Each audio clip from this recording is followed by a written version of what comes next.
Hey everybody, it's Pierre again with Bedard's unofficial podcast, and today I'm joined by Dr. James Arnold. Welcome, Hello, Dr. everyone. James.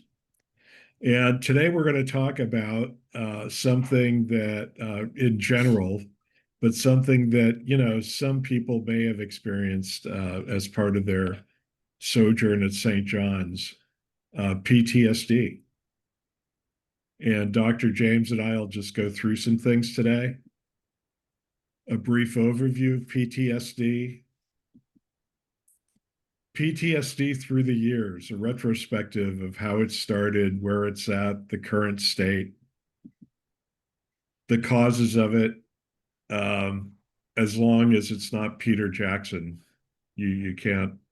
I hope you're not going to blame Peter Jackson for anything for PTSD, We will though blame I could. no one specifically. We will blame no one specifically for anything. Though I could think of some instances, the symptoms, and finally we'll you know uh, James will walk us through a checklist, an actual PTSD checklist.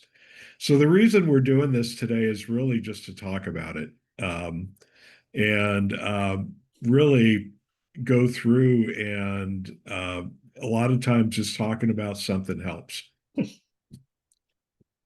right? we always think in the world of mental health psychology, being positive mental health. What we think is that information is power, and we should be giving away information that is helpful, and people can take or leave parts of it, but it's important that people have good information at their disposal. We're in a times right now where sometimes the information out there isn't that great, so we'll try to provide things in an objective, positive, evidence-based, factual, the best knowledge we have.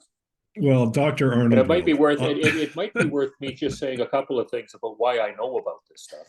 Um, in the province of Saskatchewan in Canada, I began a career with young people who were being violent, and then did work with adults as well who were being violent. I've done hundreds of parole assessments. I've done hundreds of testifying in court about people who've had bad things happen to them in various kinds of contexts. So it becomes an integrated way of understanding human beings and their experiences and how they impact upon them. So my history here is as a clinician, but as well as an expert witness. And currently, I'm a consultant about psychological injury for an insurer in my retirement. So this is something that has been part of the bread and butter of practice forever. Yeah, and we're not going to be that long with this, with a huge presentation and stuff, but there's a lot to learn. And again, I maintain that as I'm not a clinical psychologist, I'm Pierre, but I always maintain talking about stuff is better than not talking about it. Right on. So anyway, the history, I found this fascinating. It is actually fascinating. So the United States Civil War, this is when they invented the Gatling gun. And it's a circle of basically rifle barrels, and they have a crank, and they're cranking out bullets. And they can crank out, I don't know, 50 a minute or something, like it's some ridiculous amount of bullets. So before then, you'd have cavalry, with their lances sticking out and maybe getting ready for their swords, and they charge through lines of other cavalry or soldiers, and it would be kind of person to person combat. But the difference with the technology and the I'll say American ingenuity, being able to mechanize and industrialize the way that warfare could happen. So you'd have a gang of men charging forward with their bayonets or their lances or swords or whatever it is, on horses or whatever, and they just start spreading the bullets everywhere. And we've all seen modern war movies with machine guns, but this was incredibly innovative at the time. And if you look at the number of lives lost in the American Civil War versus all previous wars, it just climbed immeasurably. So they didn't know what it was that was going on with people who became casualties, both, they had casualties obviously physically, but people who were in the midst of heavy slaughter, they thought they were dealing with a heart condition that maybe was something about the way the sounds of the battle came about. They didn't know. And anxiety, one of the symptoms, and we'll talk about that, is to have a raised heart rate, tachycardia, heart going instead of a normal 72 roughly beats a minute, could go 150 or 190 and stay there. So they thought, maybe there's something about modern warfare that's giving people a heart condition. So they didn't know. And so it was called it was called soldier's heart initially. There were other terms, but Interesting. this is the most common. And then in World War One, this is fascinating as well. We have the vast improvement of cannon fire. You see the pictures of these, on two wheels, previously towed by horses, but now by trucks, mostly in World War One. But they had hundreds and hundreds of these things, and they do a creeping barrage. They want to get the guys over the top to charge the enemy at the next fox, or the next trench system, the next front line of the enemy. And so they'd have a creeping barrage of this cannon fire going forward with thousands and thousands of shells. And they again found that people were affected, and they thought it might be the concussive explosion kind of thing that was causing them to have neurological conditions. They didn't really understand, and everybody, I think, has heard of shell shock, and it's Well, named for this idea of throwing shells everywhere in a battlefield. my grandfather, for good avid listeners of Bedard's unofficial podcast, I did a podcast on my grandfather, Antonio Wa, who was actually diagnosed with shell shock. And it's Yeah. in his Canadian records. He was in the Battle of the Somme. He was actually in the first battle with tanks, the first mechanized battle ever. Okay. The English had run these, monsters up, and he had two guys get blown up right next to him, and not a Well, and this scratch was on him. everywhere in World War One. I actually was in France, Belgium, and the Netherlands in the fall of '24, so not less than a year ago. The Commonwealth soldiers, Canadians, British, New Zealanders, Australians, South Africans, when they were blown up, they would collect all the body parts and bury them on the spot. So you go through Belgium, particularly, and northern France in Normandy. You go through, and every 500 meters, a quarter of a mile, you've got a little graveyard. You might have 4 guys, you might have 15, you might have 200 that were blown up there, and they just buried them on the spot.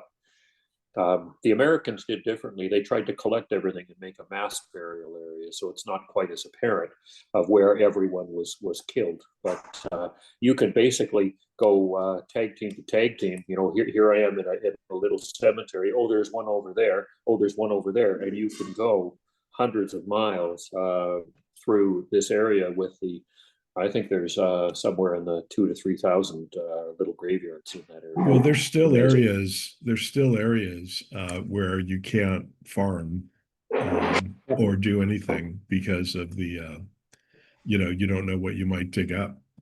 So, Well, and I it's mean, funny the way while we're talking about this, I mean, the amount of stuff in ordnance, basically unexploded shells, uh, they're everywhere. And you go through the area, and they have these lovely round little ponds, which are former shell craters full of water now. yeah, So I mean, the amount of explosions around and watching people get blown up beside you. This improvement, I'll say, the mechanization and the industrialization of killing absolutely contributed to the increase in reports of people having mental health problems, which they didn't understand. And now we're into World War II. In World War II, at the beginning of the war, they had about somewhere between 20 and 30% of the soldiers did over 90% of the killing. And they realized that this isn't very efficient from a sort of a factory model, your Henry Ford, or, using Taylorist principles to run an efficient operation. You want all your employees to be doing things efficiently. So by the end of the war, they had about 80% of the soldiers shooting well. And if we go forward through Korea and Vietnam, they had almost all of them capable of firing effectively. And what this meant then is that people knew that they had killed other people, which is, that's traumatizing, but also the enemy on all sides was becoming more efficient. So you would be seeing more death beside you. If you go back to wars before this Napoleonic Wars, I mean, people died of disease more than they died of actually being shot and killed or blown up. So we get into a whole different form of warfare that caused the psychological effects. And I think most people have seen movies or series where people are obviously traumatized, and they may not have called it that, but they would have shown that they weren't doing as well mentally coming back as they were, when they were going over to fight. Well, not to So bring up it is another it is the fighting. military then that taught us about the effects of having horrible things happen, violent, horrible things, or things that are potentially going to injure you or cause great harm to you. It was the military and the epidemic, basically, of people returning that taught us about it. My grandfather, of course, my godfather was somehow ended up in Princess Pat's light infantry and Okay. was at a place called the Hook in Korea. And I'm pretty sure he was in a situation with a machine gun, facing droves of people running up the hill, Yeah. not very Yeah. effectively. And I'm sure he was an extremely effective killer. I mean, you got to do, what the hell could he do? But in any case, my Well, it's grandmother interesting you documented raised the Princess Pat, the PPCLI. I have a nephew who's in that regiment now. Princess Pat's, anyway. But my grandmother actually documented that he came home from Korea, and it took him like 2 to 3 years to get his shit together because Yeah. he was, he did not have an easy go of it. It wasn't like my father was in the quartermaster corps, not near the front line, but not on the front Right. line. Right. Um, You, Vietnam, you know, and it same is thing. interesting, Pierre. It is interesting, Pierre, to note that it is military that is often at the forefront of just about everything, because that seems to be the human condition, to have a military and be in wars. And it's a sad comment, but that is the basis of so much. If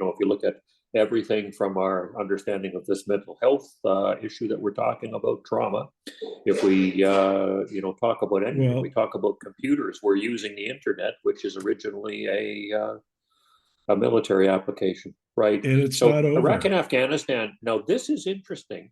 So the difference, and we could throw in the former Yugoslavia in here as well, because what you have is organized militaries who know kind of the business of what they're doing, which is a comfort to know that there's a good structure. But then you have this asymmetric issue where things come up randomly and you can't predict a damn thing.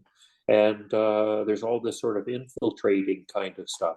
So it changed, and then you have the rules of engagement, which say you can't fire that direction. You can only fire this direction, or you can only defend yourself in certain ways. And so this created some variations of people being very upset about how they're not able to actually intervene, and then they don't have necessarily good information from the people who are arranging their combat or their defense or whatever it is. They don't have good information about what even the operations are about. So when you don't know what you're doing and there aren't any goals, it makes it worse because you don't have that sort of individual control of what you're doing. I realized putting these slides together, I could have added one more line and said Ukraine, Gaza.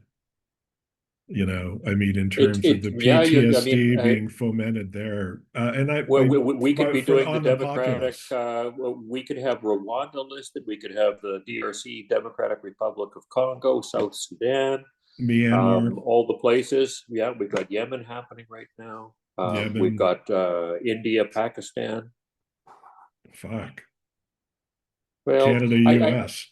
yeah, that's I do have dreams of the parachute, the people in parachutes. I watched, what's that terrible show where the North Koreans invade the United States? It was ridiculous, but The Man in the High Castle. I don't remember. But we're Anyway, better off. We're better off let's watching get back to sports the at home. subject of Let's get back. PTSD, but there's just so much shit, I guess, is my point. So what we learned from this military stuff is that there is an impact on living through ominous, violent, threatening, life-threatening events, seeing Yep. people killed, having people seriously injured, being injured yourself, just being in the environment of where bad things are happening, where you Well, don't have control. let's go through the causes Yeah. real quick. There's four allegedly, Well, maybe not. there's so if you live through something and you have a personal experience of something that gives you this sense of no control, something bad could happen. Impending doom is one of the things that is said. So that personal experience is that's the most poignant that you've actually experienced yourself. You were right there when it happened. And so in the DSM, it's exposure to actual or threatened death, serious injury, and sexual violence. And what's interesting, of course, is when we look at actual or threatened death, it doesn't have to be, when you look at threatened death, it has to be that you believe that there's a potential cause for you to lose your life in the situation. It doesn't have to be justified by, oh, yes, well, that wasn't life threatening. It's something that you experienced It's as. what you believe. And right. And then it's exposure to actual or threatened serious injury as well. So again, it doesn't have to have happened, the serious injury. It has to, you absolutely believed that the injury was going to happen. And what is the definition of serious? This is a good Uh, question. No one it, really knows. And anytime I've been in a court talking about it, at times a court will say that it hurt, substantially, that it caused the individual to think about it over and over for some period of time, differently defined. So, we don't know exactly what serious injury means. Or what threatened serious injury means. Those mean different things to different people. And then the sexual violence aspect, that's everything from being coerced to do something sexually or being violently attacked. And so we have that direct experience and the witnessing. So we can have that you have witnessed something that has happened to someone else that you know. And then we have the issue of you know someone well. That when I say loved ones, we're often thinking of family, but this could be friends as well. People that you're close to and have some connection to, and you can understand their experience better than you could if it happens to a stranger because you know this person and you have a sense of how they might respond. And then repeated exposure to details. That applies in most situations to, somehow it being told to you over and over again, or that you see or hear the details, or that you're continually in the experience of. So examples could be, you're you had an experience, and then you're aware that others are having the experience. This is why people sometimes avoid listening and watching the news, reading the news, because they find that the news is talking about something which is similar enough to what happened to them to be troubling. which is why people are turned off the news right now, and almost, the Trump years sort of launch you into avoidance. But I think when we talk about avoidance, in the We next do. We slide. do. We do.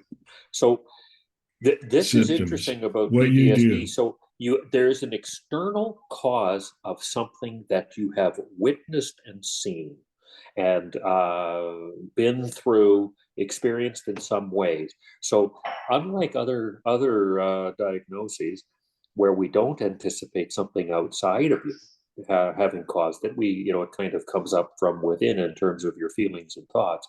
PTSD is something happened to you from the outside. And so an intrusive symptom, which is the first bullet point here that you've listed. So this is, you don't want to be thinking about it, but you are. It's bothering your mind such that you don't seem to have full control of what you're thinking. And nightmares are some of the more common for people who don't want to talk about things. If we think about veterans, often they're not talking about things if they haven't had good psychological briefing about the effects of things. And it's others who will say, look, you're waking up all the time and you're calling out and you're screaming. And you look distressed, you look tense, you're not, you don't seem well. So the intrusive symptoms have to do with that involuntariness of the recall. And if I pin this on a personal level, there are times where I have been cold, and I have had the intrusive recall of stepping out of a canoe in Lake Athabasca in June, where there was still ice on the shore, and it was so freaking cold. That is not a memory that I could shake easily, and I will recall that if I have a similar physical experience. How much, I mean, if you really look at these as we go through them, how much is normal? I mean, if I have this, I don't have Yeah. the nightmares for some reason. I usually drink myself to the point that I, don't dream. So I'm cool there. Well, you No, are I'm dreaming kidding. probably. You're just not remembering them. You're sedated enough. That's The exactly right. That's right. exactly right. Um, But the memory recall, the replaying in your head yeah. involuntarily is something but how much is normal? Am I, should I Well, worry? so if we look at it in terms of, you know, does it distress the person? So if you're having involuntary memory and it doesn't bother you very much, I mean, you can have involuntary memory of your, first sexual experience or your first kiss, and that might be something you enjoy. So, True. that's completely different. So it has to do with the level of stress that you were experiencing along with it. So it's all a matter of degree. So why don't It's a we matter check? of degree, and it's a matter of impairing function. And by Oh, impairing function, it's like how you are in your daily life with your family, with your loved ones, at work, at school, whatever those things that you're doing are. so you're saying I'm a functional PTSD victim, Oh, probably. like a functional drunk. Well, They probably go together, those are different. huh? You're a dual diagnosis, maybe I'm a even dual three. citizen. Anyway, all right, but I get it. But people were. I'm just bringing that up because as we go through this stuff, especially if you may have been at St. John's. Not that I ever Well, have we're any gonna kind we're gonna of. we're gonna talk about that, I think, a bit specifically. Uh, We may, we may. and so let's bring up our next point here.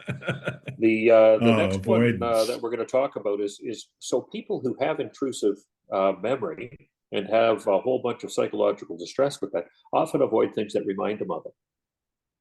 So Yep, you can avoid, doing things that remind you of. You may have an aversion to certain kinds of activities. You may want not to talk to certain people. Whatever that is, that is kind of triggering or cueing you to have those memories. that's a So, big. I mean, I like this. This is my favorite symptom. I right. mean, for what that's worth. Well, I mean, if I think about myself post St. John's, I didn't want to have anything to do with anything.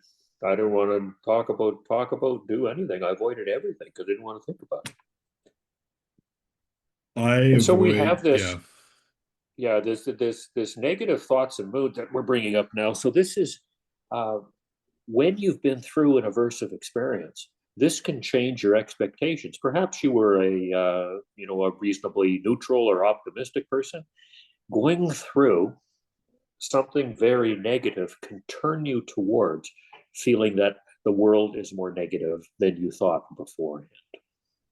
And so we have this negative thoughts, the blame of self for getting into trouble, or blame for the harm that came to others, blame for the harm that came to yourself.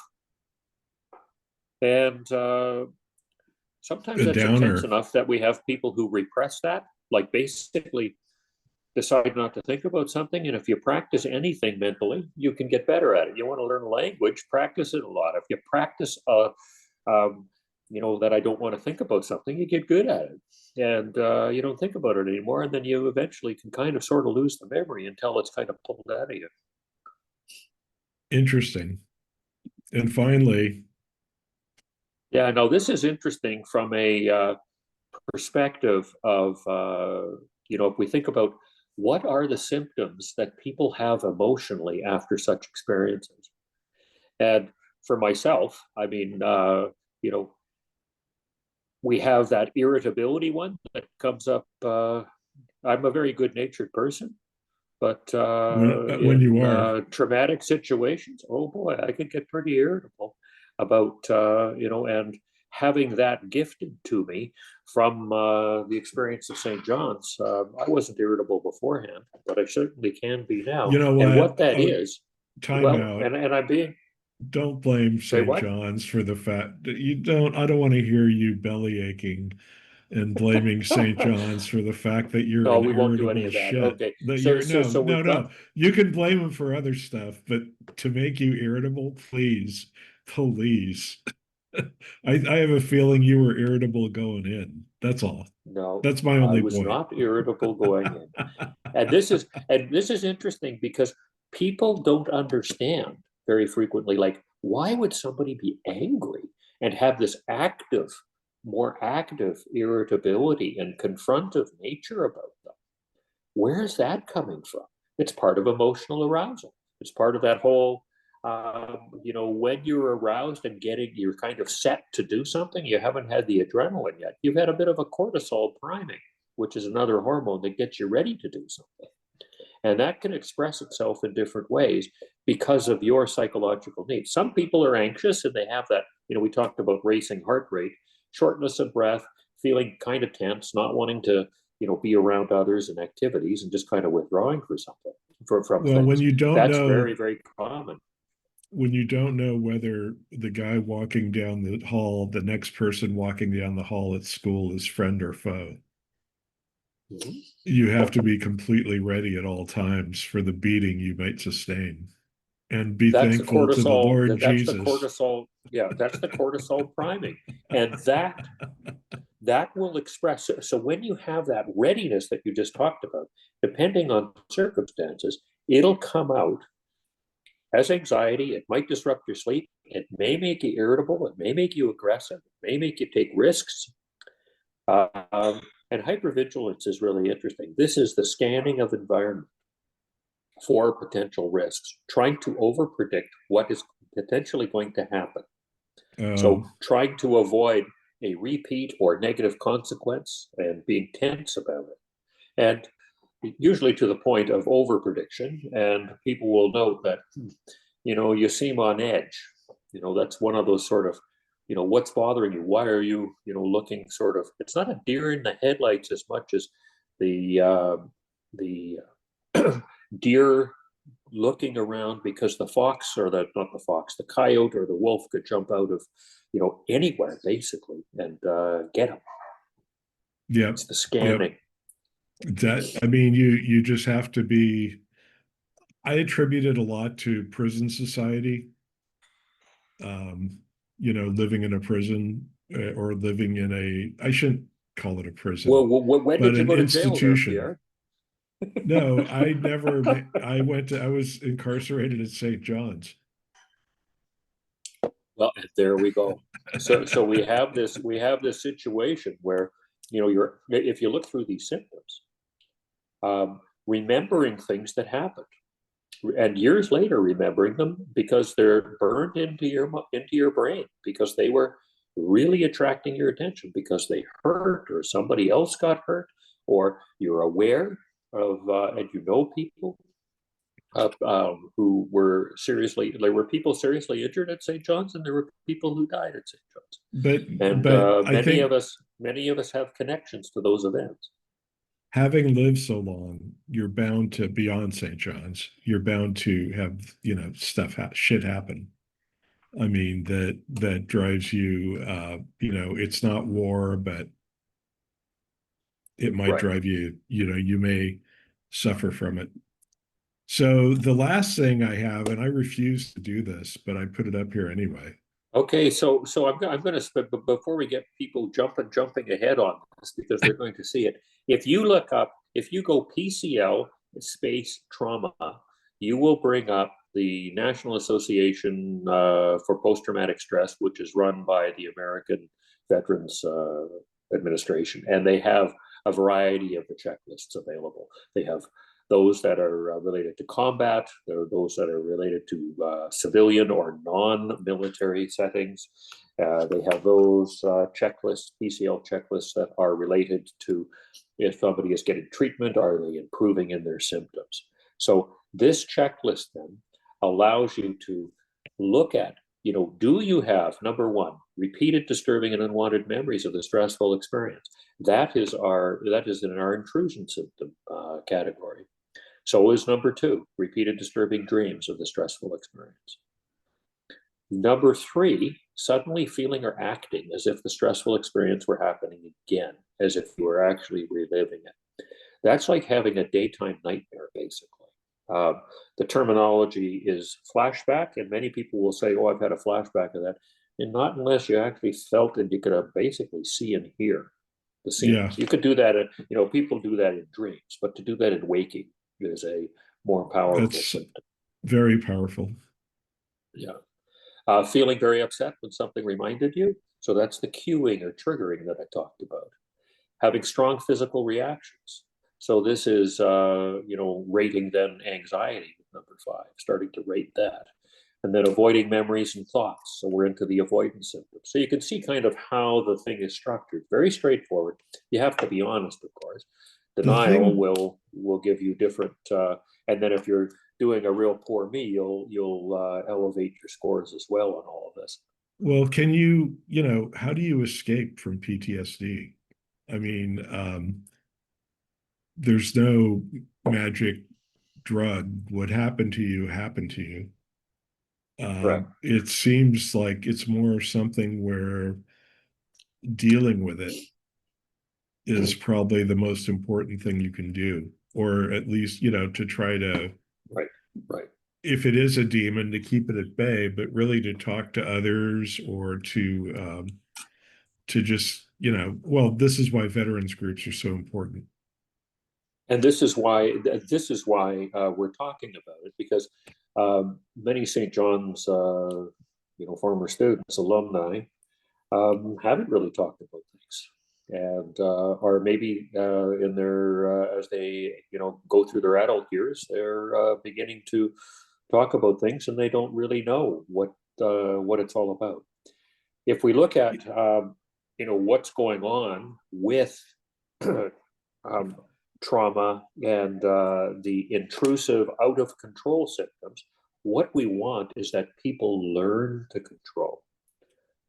And the learning to control, I'll just give a few sort of general tips. Not this isn't therapy per se or treatment, but if you can, in your mind, begin to establish some sort of boundaries. Boundary one would be, where do you feel things started? So it might be, it started as I was going to St. John's in September.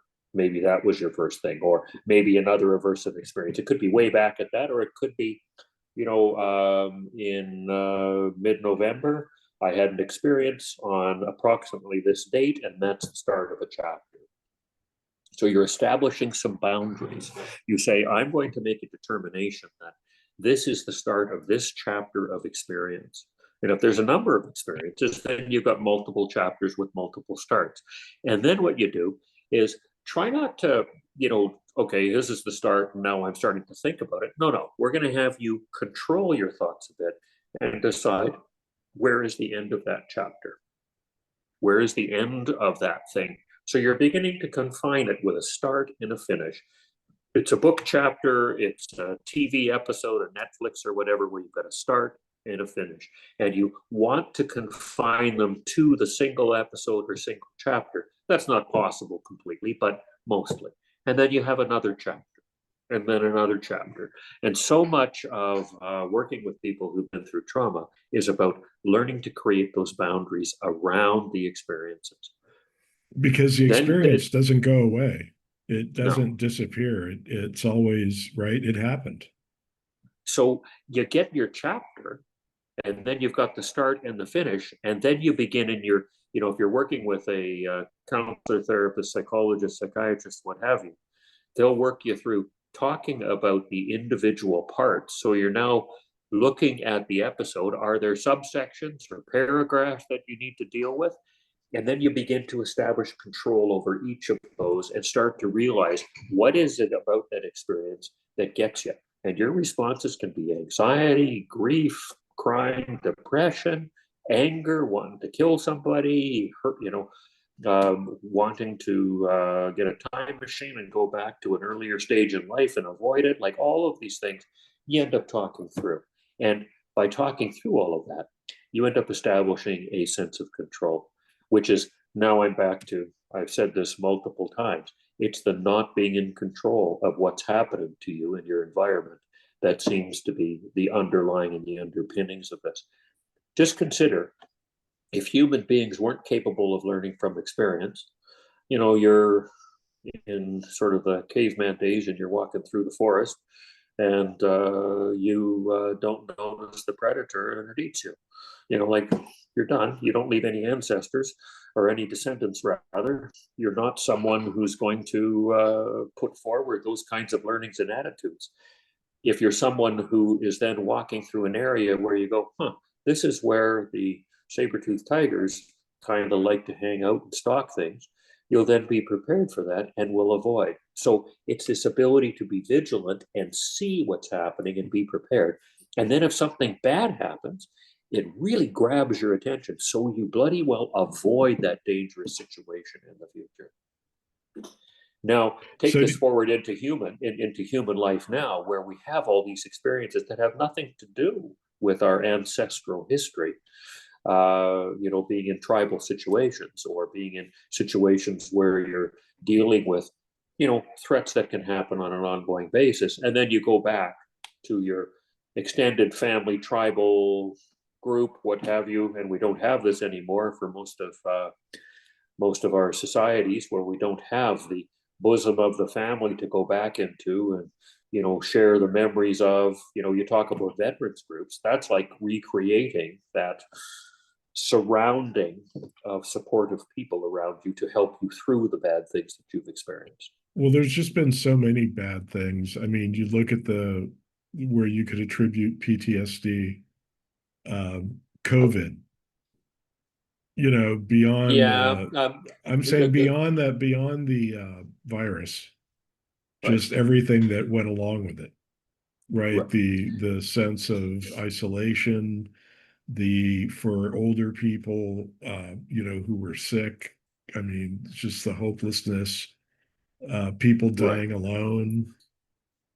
Um, You're starting to get into things now that have a potential anticipated life threat, but didn't actually contain a life threat. So we're talking about things that are not necessarily PTSD, but there's something within the spectrum of trauma somewhere. okay, but let's say I'll just take me for example, because it is all about me. I was the library commissioner for our town during COVID Right. and dealing with that. I mean, just it sounds. I know it's not. It doesn't sound bad, or it's not. It's I, certainly I'm gonna not I'm gonna serving throw in the another term at military. you.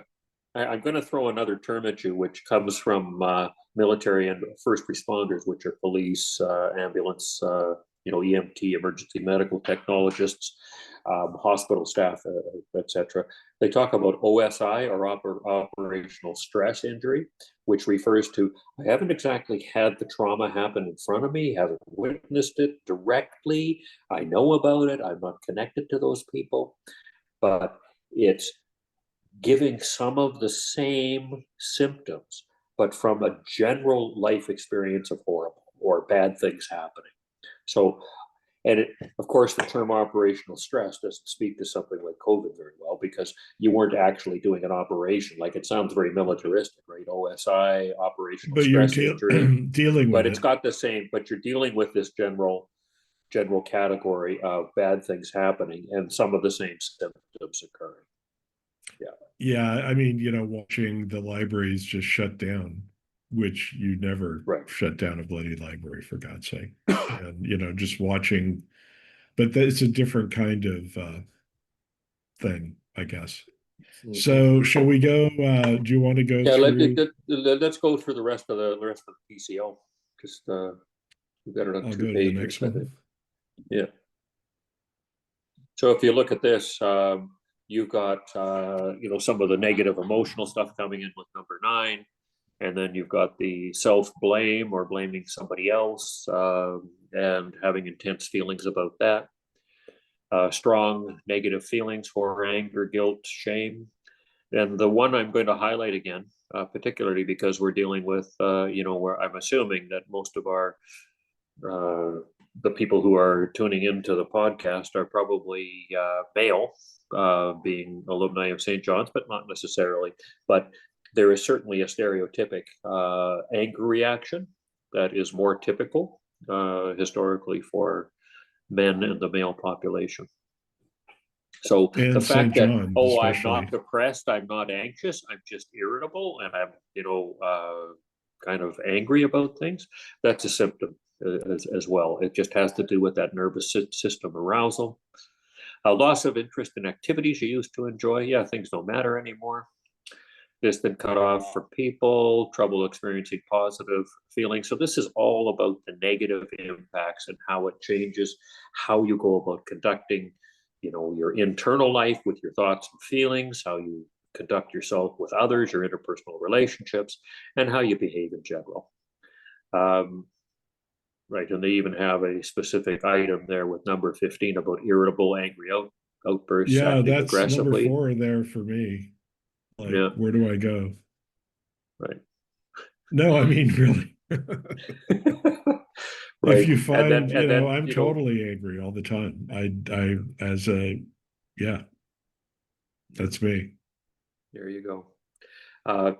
Taking too many risks, recklessness. Look, I've already experienced, things at the level of my extremity. I've like, who the hell else snowshoes 50 miles or 80 kilometers? Nobody does that. Well, we Once don't, you've done that, you don't do that now, for Christ's sake. I mean, no.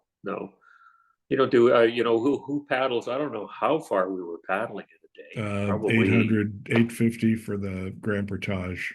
I Yeah, don't know but about the how many Alberta in one, and trips. how many days that was that, 100 a day, 120 a day? You got 14 windbound, you might days. be going for 24 hours. We set the record, so which I'll Okay. repeat on all these podcasts because somebody Right. will hear it Yes, and they'll know that we set the record. there you I'm go. just saying that, just laying that out. My non-PTSD, not There overly you aggressive about that or anything. go. So once you've done things at that level, you find yourself, I'm well, I understand that that's the limit, and I'm not going to go to that, but I could do other risky things. Then we've got all the alertness, the hypervigilance. That's that I referred to the cortisol priming that we have. With you're not dealing with an adrenaline rush, but you're dealing with this priming and ready to go. So that's the jumpy, easily startled, having difficulty concentrating, having trouble falling or staying asleep. That all speaks to being overly aroused. I went through a period where I was getting adrenaline rushes and literally every pore of my body would open up and Yep. I would I'd sweat like I was playing in goalie or something, where you sweat a lot. Right. So, So if we fine. so if Oh, we go go ahead. through if we go through and you're being honest, um, there are different discussions about what a score that you should be worried about is. Um, but typically, if you're kind of over, 40, somewhere between 40 and 45, maybe 44 kind of range, probably you're showing, some effects that are trauma-like. And if you're if you're at 50, you're probably, dealing with something maybe in a military kind of situation, or that you're a first responder. They tend to be up at that kind of a level. The populations that are exposed as part of their jobs and their normal role tend to have higher scores. The other way of looking at it is you can identify, if you go through the slides here and look at the symptom areas, you can identify the various, there's symptoms of avoidance. Was I really high on that, or am I high on symptoms of over arousal? Am I high on symptoms of having intrusive memory? You can kind of look at that and you can see where the questions are loading on. So that's kind of So helpful. I can get a 4 on number 15 and still survive. Sure. That's what you're saying. Yes, you Thank can. you. Thank That's what you, I'm saying. Dr. Arnold. But if somebody's upset with you and it's bothering your life, if you're getting fired from jobs, not that you're in retirement age, so you're No, even that older than happened. I am. So, That happened before. but it has to do with, and I'm talking about, um, we have symptoms and how you feel, and then we have this other aspect which we call function. It's how impairing, or is it a barrier to you having trouble conducting your day-to-day life? And so if something isn't a barrier or isn't bothering your day-to-day life, um, okay, it's making you unhappy. You're feeling upset, but it's not troubling you. Yeah, I don't know. You have to decide you want to deal with it. But if it's impairing your life, it may be that you have to decide to deal with it, because otherwise your life isn't going to go on, and forward in the way that you need it to go. So I take a look at things from, quite strongly from a functional perspective, versus, I feel upset and troubled. Well, we can get a grip on that. We can help you do that, get control of those symptoms, and that's what we need to do. So That's a I'm, very Canadian perspective. I would it's medicate, if you also were a in the very US, I positive. would medicate you and bill Medicare. Well, it's also a positive approach that we want people to, you know, we're resilient. You went through something horrible. Now you can't cope the same way. We want to get you back to being resilient again. Yeah. No, Yeah. we have some of the same drug issues in terms of that being pushed. If we look at the most common medications prescribed, they are antidepressants, and we've now risen quite high with people using drugs for attention deficit as basically performance enhancers to a degree. I got asked about it. Don't know why, but no, I was doing my yearly checkup and I Right. got mental health questions. Um, and she was more than willing to write a script for something, to mellow me out, but I'd rather self-medicate. I think Well, it's safer. it depends on what it is, and it depends By on, the way, self-medication we is don't not quarrel. safer. We don't quarrel with, well, I don't quarrel with, some mental health practitioners, psychiatrists, psychologists, others are, very much, I'll say, a little puritanical about things. But if somebody is smoking or drinking or using pot or whatever it is that they need to cope, I guess I'm dating myself by calling it pot, but uh, is it harming your physical health? Is it harming your psychological health? Are you functional otherwise? Yeah, I don't usually quarrel too much with it. It's we know where the health lines are. If you smoke over 5 cigarettes a day, the health problems accelerate. There are health problems with smoking 1 to 5, but they accelerate after 5 a day. So I always like to have a goal for people. Well, it's nice if you can Cigarettes or smoke less than weed? 5. What's that? Cigarettes or weed? Cigarettes. Oh, okay. Five smokes. Weed is completely impossible to talk about quantities because You can't um, measure it. even the one with the same name on it in legal jurisdictions, like you can smoke pot in Canada, you can smoke marijuana in Canada. There's no problem. It's legal. You just if they just tell you where you can smoke it, you're not supposed to do it in public locations, etc. But you can have this week's baggie is different than the one 10 days from now, even No, though there's it's no called the same, control. because It's impossible and to. and so what's the quantity of marijuana? We don't know. We don't know. So, to cauterize this fantastic discussion, some key takeaways. The first one, PTSD is a complex condition. It is. Okay. Something has happened to you, and you're now responding to what has happened to you.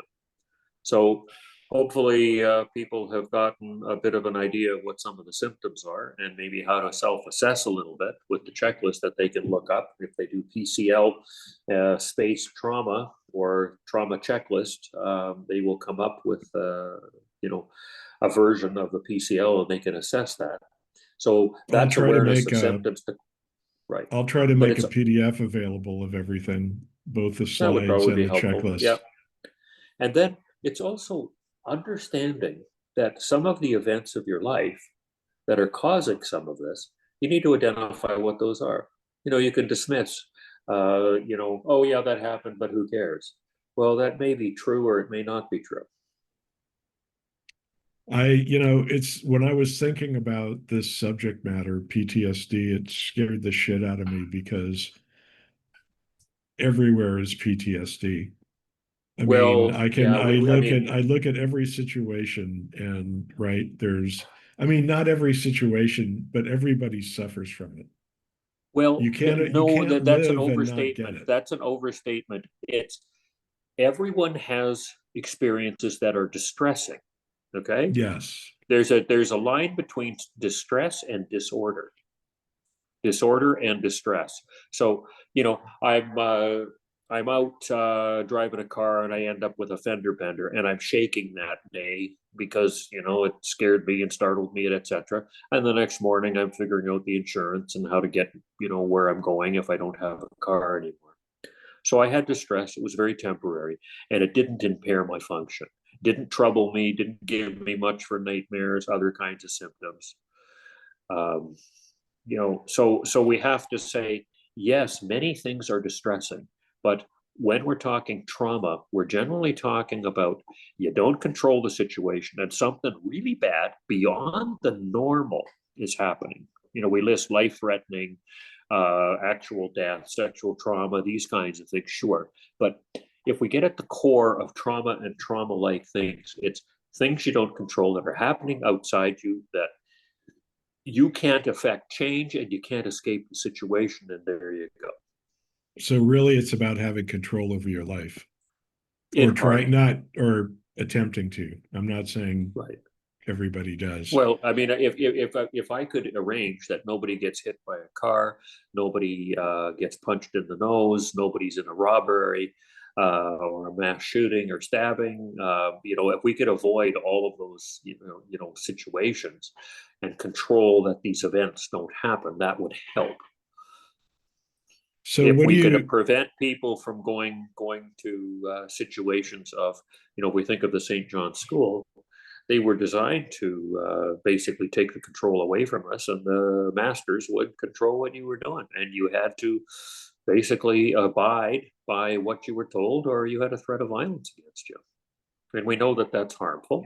Is it trauma in the same way that a combat veteran would have it? Of course not. It's not like a police seeing scattered body parts on a highway after a road crash either. So or an what we're immigrant? talking about, yeah, people who are coming into a country and everyone is bigoted and prejudiced against them, or they're in fact a refugee and they're coming to a situation where the receiving country is not friendly to them, well, it You compounds know, everything because we're they're going to already start dealing with their paying, bad experiences. we're going to pay Canadians to come over the border, and then we can deport them and add them to Trump's numbers. We figured that'll keep Well, them sort of, I mean, we'll well, but and, we'll and, pay and the it, we'll pay for that. Like we'll give each well, Canadian if I two was gonna fifty. if I was gonna write the ad here, I would say, come and visit the United States. It's a great place, and we can give you a free side trip to El Salvador while you're here. And you guys go to Cuba and Dominican anyway. So El Yeah, Salvador can't be that bad. yeah. Though I have to say, my favorite island is Newfoundland. I've never been to Newfoundland. Oh, it's a lovely place. So closing out, if you think you need help, get help. I mean, that's probably the best advice. We don't have the 800 number here or whatever the hell it is in Canada, but if you think you need help, go get help. Don't stew. If you're someone who has availability because you're employed and you can, contact an employee and family assistance program, go for it. But find out what the qualifications are, whether they can actually help you. In Canada, go to your family doctor because that's free.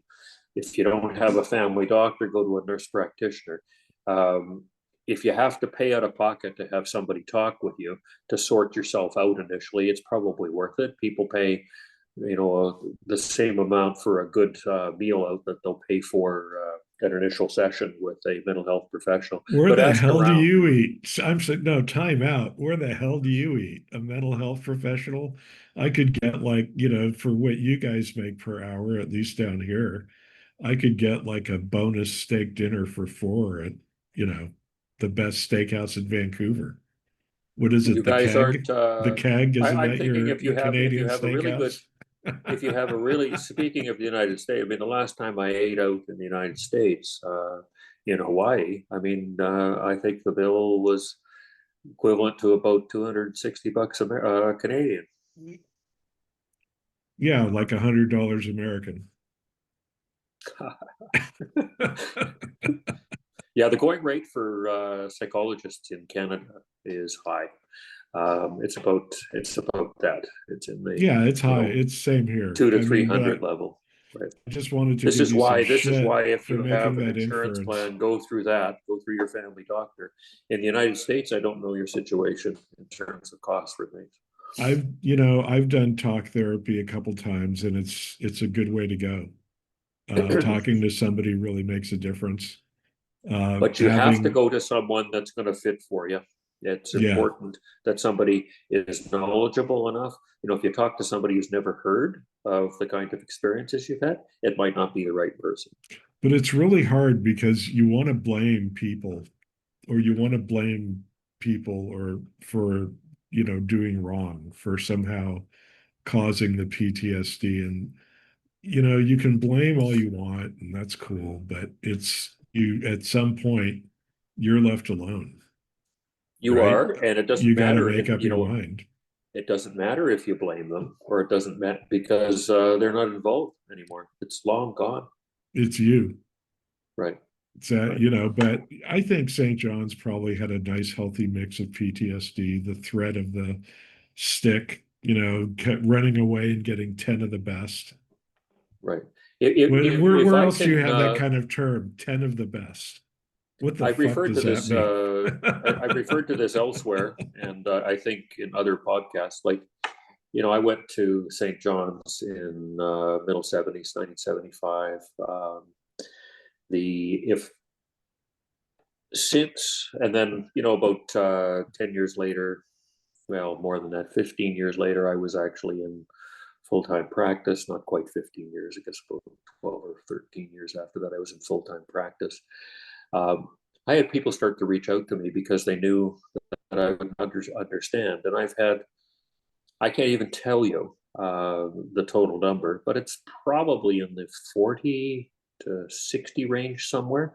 Some people talk to me repeatedly and ask me questions about stuff, and most of it's seeking of information. And I'm always in the past been willing to, give information and, but it was interesting to me that once I became, people could find find me and look me up because they knew I'd been at St. John's. I had a whole bunch of people contact me and ask me questions and stuff.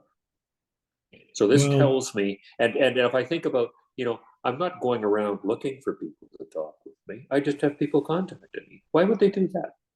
Well, it's because there's a substantial number of people who went to St. John's who felt upset, distressed, disordered after.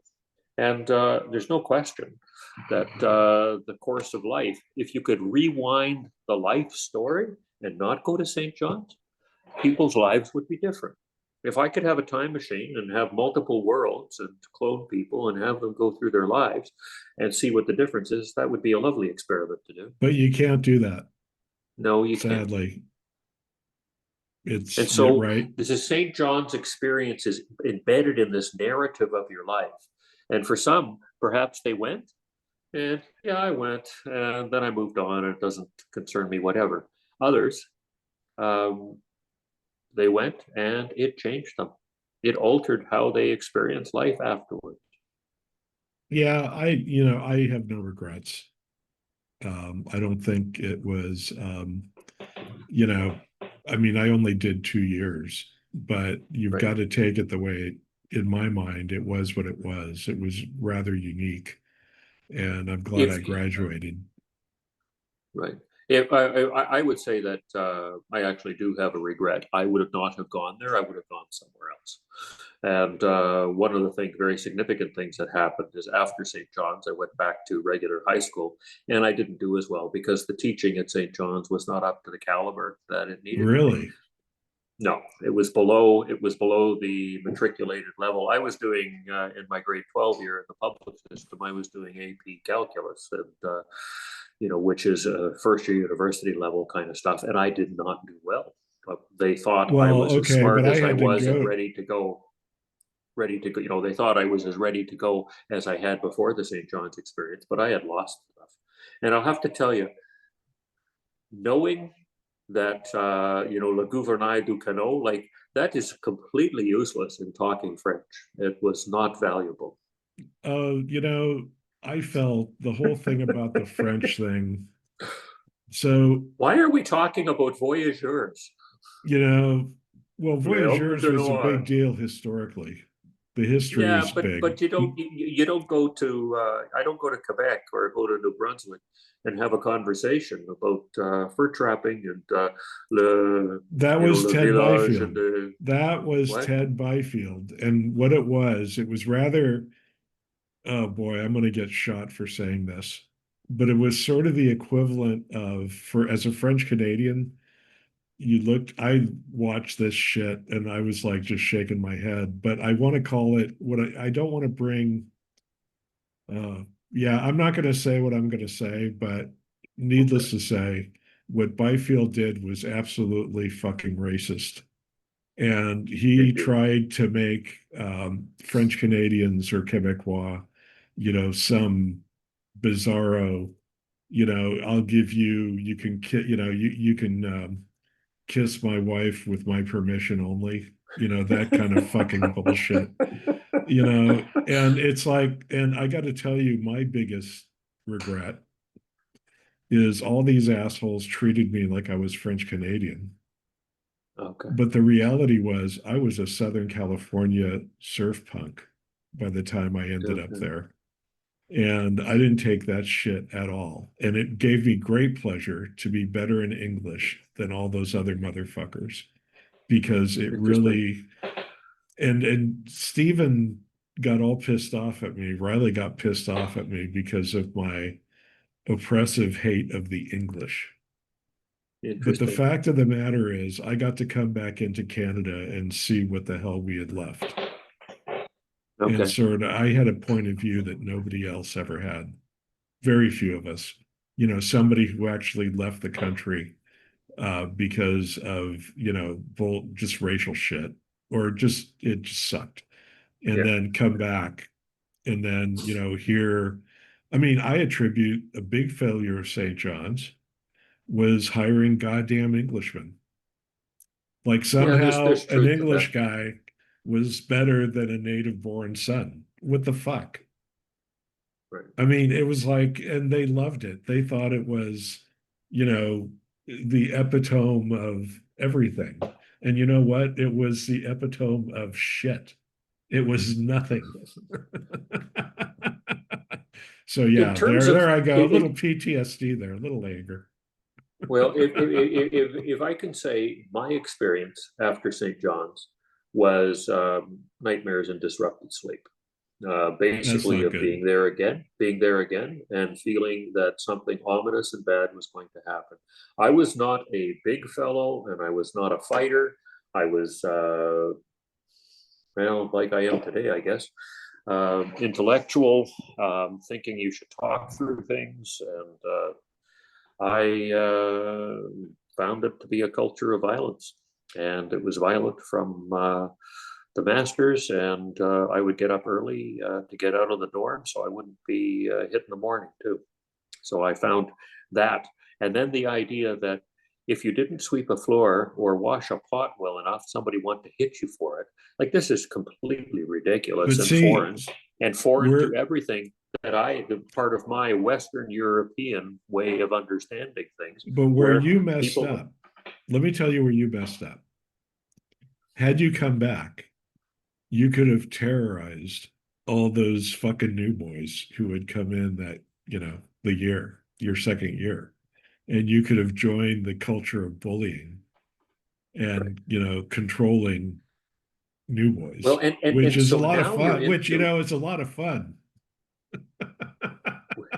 in the there's a German word, and being of German heritage, um, um, the word is Schadenfreude, which some may know. The term Schade basically means it's a combination of sort of sorry for, sorrowful, and Freud, like Freude, means joy. So it's basically sadness, joy is the word, and it means, roughly translated, the malicious glee that you can experience through others' suffering and pain. Oh man, that's so me. I, I'd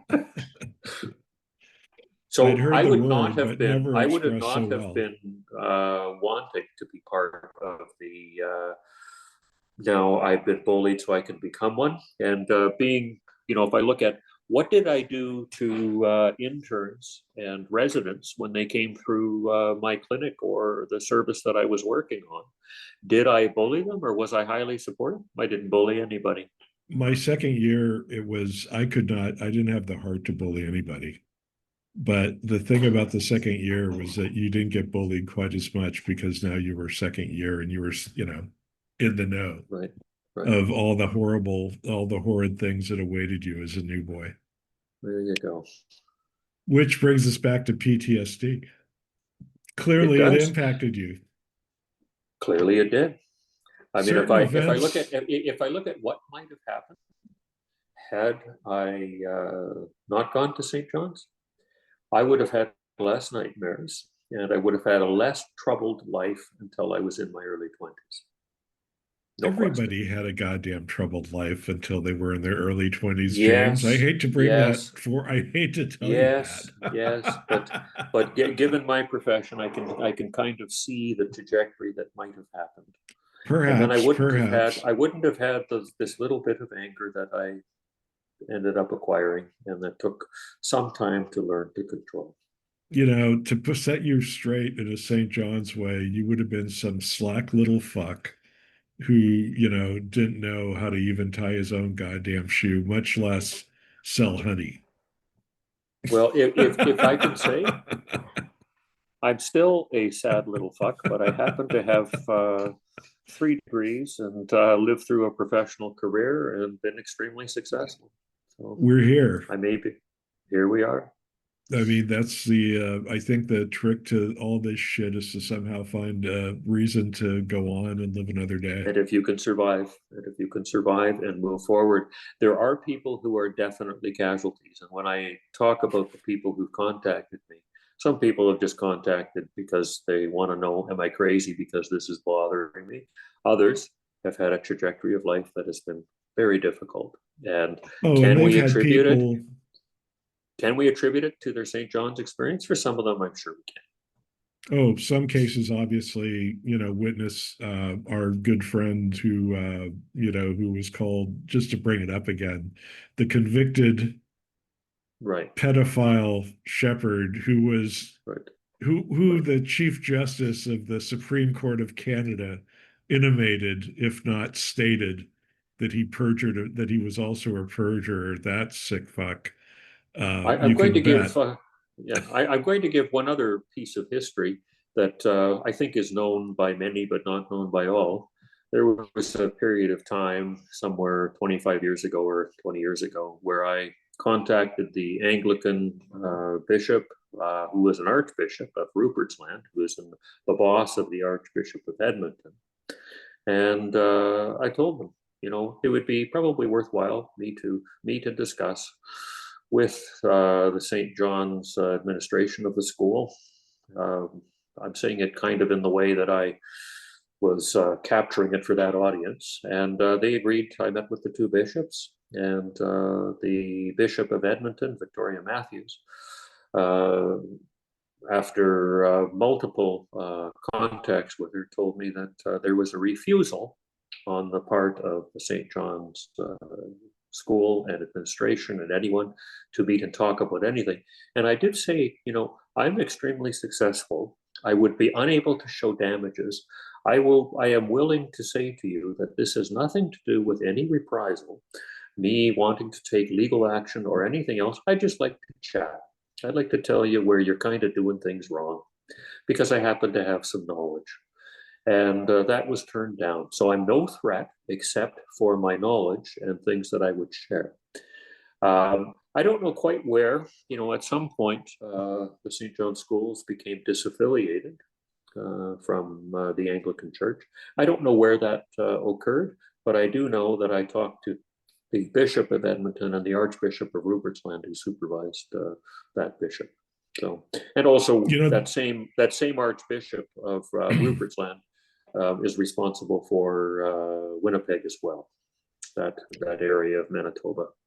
you bring up a good point. There was some real schisms between the Company of the Cross and the actual running of the schools that went on, where, the Company of the Cross being a religious organization, and then you had the whole Byfield vibe of the Anglicans were just, gay loving, women make women loving, Right, like normal right. people Did that they say really you and did. me versus thee and thou? Yeah.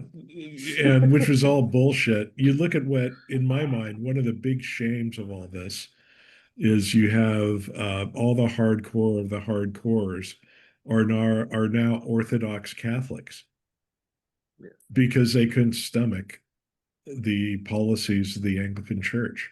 And they told the church, I think, definitely washed its hands of the whole mess at some point Well, and because it's hard to know. It's hard to know exactly what are the factors, but I did wonder whether talking with the bishops responsible had something to do with the disaffiliation because it seemed to happen about the same time. they talked to the I know there were talks, but from the if someone really wanted to sue, at least in the US, and go after the Anglicans on stuff like this, it could be done. And the Anglican Church would have a hard time escaping that piece of it. Right. No Well, matter, they they did can pay talk disaffiliation. They the still, Anglican Church, the Roman Catholics, and others that ran the Indian residential schools in Canada. They were sued and ultimately agreed to settlements, and they actually had to sell property to pay some of them. So yes, this happens. Was this ever an interest on my part? Absolutely not. And as again, I couldn't possibly show damage because of where I was at in life. and It and just it's wasn't going to not, happen. as much as some people want to put it, it's not at the residential school level. No, It it's just it's ain't. It's different. not even It's close. It's different. different. It's different. It's like comparing, they're both schools, but one has a very specific racial and ethnic purpose to it, and the other one is about promoting a particular way of understanding education, religion, and life in the universe. It's just a completely different. One By is beating within you, culture, and one by is swatting outside of. through the Yeah, swats. The magic of swats. That's what we need to, that's the book that needs to be written about the power of swats, what you can achieve by establishing a spank regime in your school. I think there's heavy affiliate, Jesus loved the paddle. I swear to you, it came to me in one of my nightmares. There was Jesus, he had the paddle. I that's it. know it's sacrilege, but God, I have to testify. I suspect Praise, praise be. I expect not all of our comments are in the podcast. Well, I do think though that there is you look, and one thing we didn't touch about PTSD, so we were running long, but fuck it. Just the Trumpian PTSD. I mean, you guys get it in Canada, and you're probably more susceptible to it.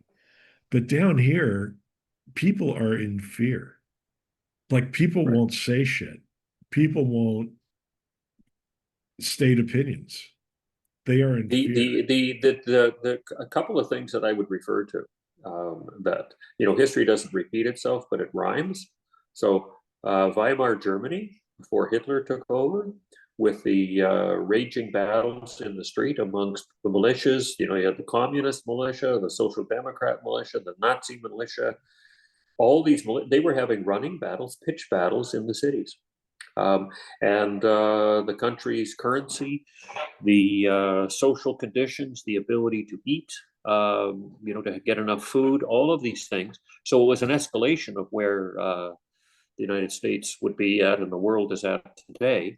But it resembles the breakdown of authority and the polarization of views. The other one that is interesting to me, that parallels, is the fall of the Third Republic of France, as the Germans were attacking in World War II, and how that all fell out, and how the French regime under Pate. Marshal Pétain had capitulated, and how that whole regime fell, is truly in the same category. Well, the There are populace other down there are here, others as well, but those are the two that come to my mind. So are we dealing with, well, I'll say it this way. Um, Trump is the cause of many things, but he's also the symptom of many things. And one of them is that American society has been in crisis for probably at least, I don't know, back to the 80s, and maybe back to the Vietnam era. Can we trace when the American political deal started to fall apart? And it's when we had the complete disrespect of those that you disagree with, and sidelining of, and the then forced to become more extreme.